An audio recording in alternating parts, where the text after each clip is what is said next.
From Wish TV and the All Indiana Podcast Network, this is the News 8 Daily 8 Podcast with Wish TV's Kylie Conway. A Wish TV News 8 update. Hi, this is Kylie Conway, and this is your News 8 Daily 8 for Wednesday, March 29th.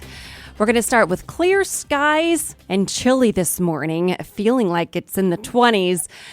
Can't rule out isolated showers for the afternoon, but we will see plenty of sunshine. Highs will get into the mid-50s, so even warmer than yesterday. A little breezy with wind gusts up to 25 miles per hour. A man is in critical condition after a double shooting near the state fairgrounds. It happened after midnight on Broadway Street near 42nd and College in Indianapolis. IMPD found the man and a woman shot. At last check, the woman is stable at the hospital. Officers say they think someone targeted both victims and fired shots into a home from the outside. IMPD says multiple people were inside the home at the time. No word yet on what led to the shooting or a possible suspect. An autopsy is scheduled for today for a 1-year-old in Lafayette shot and killed by his 5-year-old brother. Police say the shooting happened yesterday afternoon at the Romney Meadows apartment homes. Those are on Westchester Lane on the southwest side of Lafayette. Officers say they found Isaiah Johnson dead inside an apartment. The other child and an adult were also inside. Police haven't said how the 5-year-old got a hold of the gun or who it belongs to. So far, no one is under arrest. Today, the city of Nashville is set to hold a vigil to honor the 6 lives lost in the country's latest school shooting. This morning, there's a makeshift memorial that continues to grow outside the school. Police say the gunman opened fire inside the school Monday morning, killing 3 students and 3 staff members. The students have been identified as Evelyn Dickhouse, Hallie Scruggs, and William Kinney, all 9 years old. Police say the staff members were Cynthia Peak, Catherine Kuntz, and Mike Hill. Kuntz was the head of the school. Police say they shot and killed the suspect within 14 minutes. The Marion County prosecutor is calling on a judge to recuse himself from a case involving the deadly shooting of an IMPD officer in 2020. Officer Brienne Leith was shot and killed while responding to a domestic dispute in April of 2020. Elias Dorsey is charged with her murder. In a motion filed yesterday, the county prosecutor says Judge Mark Stoner's comments during a pretrial hearing earlier this month demonstrated bias and prejudice that would prevent a just resolution. It comes just weeks after Dorsey's attorneys requested the death penalty be dropped, claiming Dorsey did not know Leith was a police officer when he fired shots. That request has not been decided. From I-Team 8, a local group is asking city leaders to improve roadways and increase pedestrian safety. According to Indianapolis Pedestrian and Bicyclist Safety Crisis, at least 10 people have been hit by cars across the city since Friday. Now it's pushing for change by sending safety questionnaires to local political candidates. The group says each survey asks a total of 95 questions about specific policy changes. The group tells I-Team 8 39 of 61 candidates running for mayor or city county council responded to the survey.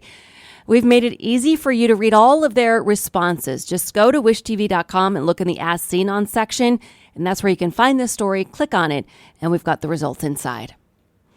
The Federal Reserve says it began warning Silicon Valley Bank about potential problems as early as fall of 2021, but managers failed to prevent them.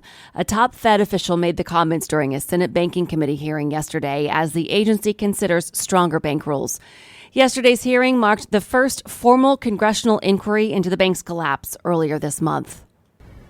And all I've got to say is, as you do your look back into what transpired, it better be fixed. If it's the regulator's fault, it better be fixed. If it's the regulation fault, it better be fixed. If it's something else, I hope there's a report to this committee saying, you know what, guys, this can happen again unless this happens. But it looks to me like, I'll just say this, and I'm looking out from the outside in, it looks to me like the regulators knew the problem, but nobody dropped the hammer. Fed officials say Silicon Valley Bank's management was deficient, especially the interest rate model the bank used.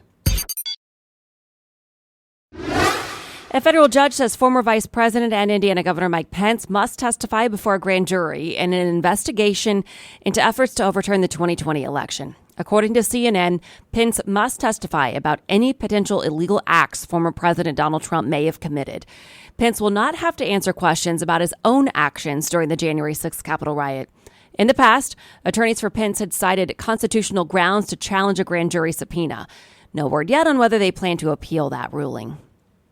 Fox News hosts Tucker Carlson, Sean Hannity, and Brett Baer could testify in a defamation case against the network.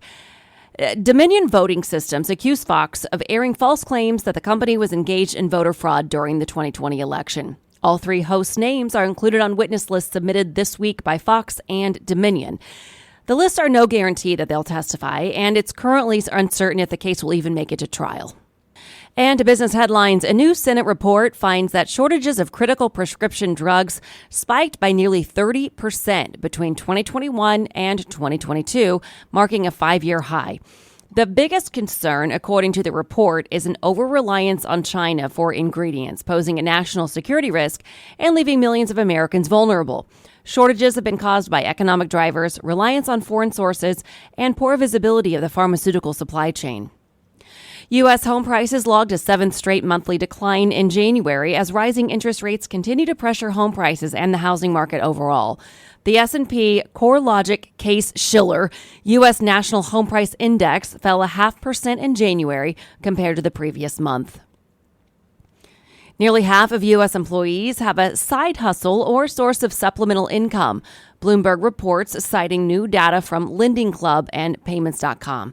The extra earnings, which come from activities including selling used items online and accepting gigs via apps like TaskRabbit, amount to more than $50 billion a month, much of which is going untaxed.